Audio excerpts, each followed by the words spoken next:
It is now 7:41, 34 degrees here at the studios. Again, we will talk that weather forecast here in a moment. But first, we need to welcome in over the lines a special guest as we are welcoming in Will Sawyer with Rabobank. He's with the Rabobank Food and Agribusiness Research Group. Will, thank you very much for joining us. Good morning. Thank you for having me. First of all, give us a little bit of a background into your life. Tell us a little bit about yourself. Sure, absolutely. Well, I work with Rabobank. We're based in St. Louis, and we focus on food and agriculture. So we lend to farmers of all sizes, down to the smallest contract growers, all the way up to the biggest producers. So at Rabobank, we touch everything from farm to almost table, as we say. Now, Will, I understand that you are a protein analyst with Rabobank. What does that actually entail? That's a great question. So, because Rabobank focuses on food and agriculture, we try to provide our clients with, thoughtful, market-based research that focuses on food and ag broadly. And I specialize in animal protein here in North America, but we have a research team of 80 analysts around the world that do everything from beverages to corn to dairy. So we focus on everything, but it has to be food and ag related.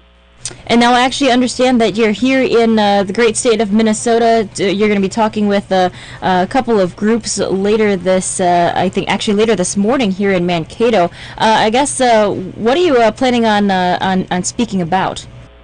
Yeah, absolutely. We've been touring around Minnesota the last couple of days. As you said, later this morning we'll be speaking with our pork clients, giving them our views on the pork market, but also animal protein around North America and around the world. The meat industry today is so interconnected globally, but also between every major protein. So we'll give them a little chicken, a little beef, a little pork. So it'll be a diverse plate this morning. So, of course, I can't let you go without getting your thoughts on PEDV, the disease that devastated us starting back in May of the previous year. It seemed as though we got things under wraps. We're already looking at, warmer temperatures, really high pork production, and unfortunately resulting in lower pork prices right now just because we have so much production. Where do you see this moving forward? Are we able to get a better handle on PEDV? Yeah, I think you're exactly right. I think 2014 was quite a wild ride for Minnesota and U.S. producers overall. I don't think anyone expected the losses and the speed at which PDV spread across the U.S. During this time last year, as you referenced. And then this time around, we had expected PDV to still be a little bit of a problem, but it seems as though the U.S. producer and all of the care that they take to address issues like PDV, that it's far less of a problem than we would have ever expected. So we've still seen PDV cases around the U.S. They're about 40 to 50% less than this time last year, but even those cases have had a far less impact. So it's fewer cases, but less of an impact. So to your point, there are more pigs coming. And what's more interesting is not only are there more, but they weigh more. So we're getting the double effect of higher hog weights, which has continued really for the last 2 years during this PDV period, where your average hog in the U.S. is put on about 10 pounds, and that's definitely helped to offset the fewer hogs last year, but definitely given us more pork in the market. So futures have come down pretty significantly in the last few months as those pigs have come to market, but there's such an opportunity, I think, as we get into the summer, as the U.S. consumer seems to be spending more and consuming more animal protein. It's a good time for livestock producers in Minnesota and around the country. So obviously this is a nice bolster to our domestic supply, but what about, worldwide? Let's talk a little bit about the trade flow. I know that the U.S. Meat Export Federation Market Expo, started recently in China, and that's a huge market in itself. As far as our pork exports are concerned, how much does China consume? China is the 800-pound gorilla when it comes to global pork. Half of all the pork in the world is consumed in just that one country. It does move the needle unlike any other market. That has been very interesting, though, for us because economic growth in China, while it has outperformed the U.S., has started to slow. And I think there's been somewhat of a rationalization of pork consumption in China. So it has not been as strong of a market the last couple of years, but the producers there are making the changes necessary to get prices back up to a level where not only is our local producers making positive margins, but I think there's also going to be an opportunity for the U.S. to start sending more pork into that market.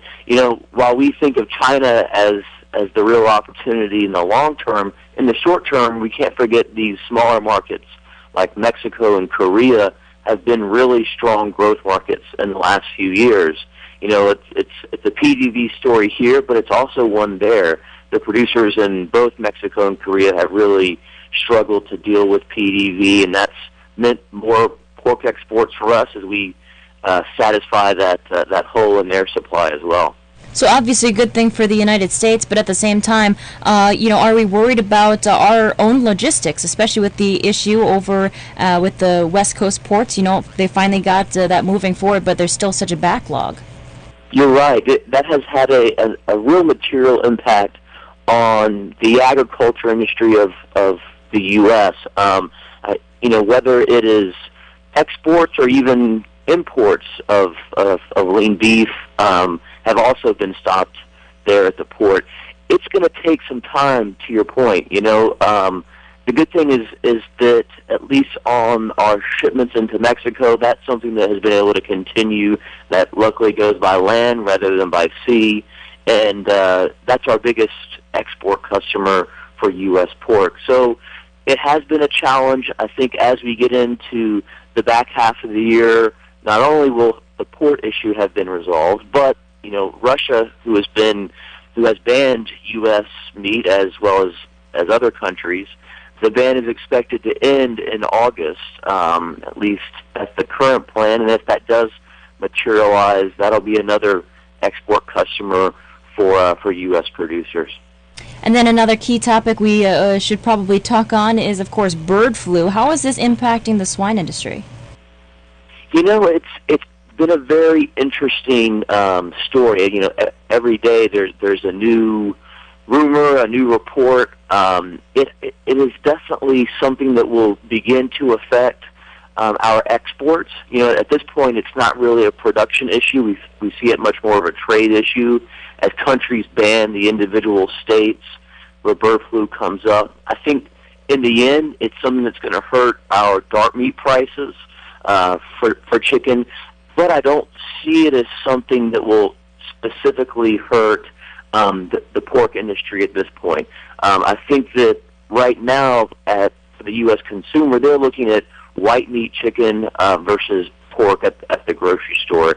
And as I mentioned early on, the pork prices over the last few months have come down pretty significantly. So the U.S. consumer has a real advantage here to pick up some inexpensive product. Then lastly, Will, I have to ask about ethical practices. We've been watching Chipotle, Panera, all of those different corporations, kind of take a stance against hogs that are raised in gestation crates. I guess, Smithfield Foods, they were trying to phase those out as well. I guess for the local farmer around here, actually just around the Midwest in general, is this a big concern? Are we eventually going to be seeing an official phase-out? I think at this point the industry is taking this issue on itself and saying, we'll address this. This is something that we see the consumers want, or grocery stores are pushing for this as well. So as you mentioned, Smithfield, I believe, has changed over 3/4 of their sow housing into gestation crates. That's something that's going to continue. Cargill is moving in the same direction. So all the major producers, and I think over time a vast majority of the industry will be moving to group housing. It will be an expensive process, though. Every producer on the phone, I'm sure, is thinking that's not a cheap proposition, and I think it'll take time before the industry fully gets to that level. but it is something that that is expensive, but something that consumers want, and that's where we really have to remember, as the livestock industry in the U.S., it is the consumer who's the customer, and we have to make sure that the product that we're preparing for them meets their demand. As once more talking here with Will Sawyer. He's a protein analyst with Rabobank Food and Agribusiness Research Group here in Minnesota, actually over in Mankato. I actually think you're starting in about an hour or so. Is that correct? That's right. We're a couple of hours, so I've got a little time left. Well, I won't take up too much more of your time, but Will, if anyone wanted more information on Rabobank, I know that you guys release some fantastic studies, and like you mentioned, you go around and do some fabulous seminars and tours. If anyone wanted more information about Rabobank, how could they get that information? Well, we have offices around the Midwest, around Minnesota. If you look for Rabo AgriFinance, that is our group around the U.S. There are 40 or 50 offices, and they'd be happy to direct you into more information or more research that we provide, as well as obviously the financial products we provide to customers.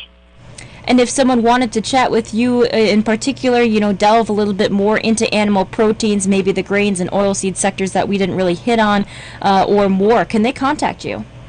That's absolutely. That is something that our representatives around Minnesota would be happy to do that for them.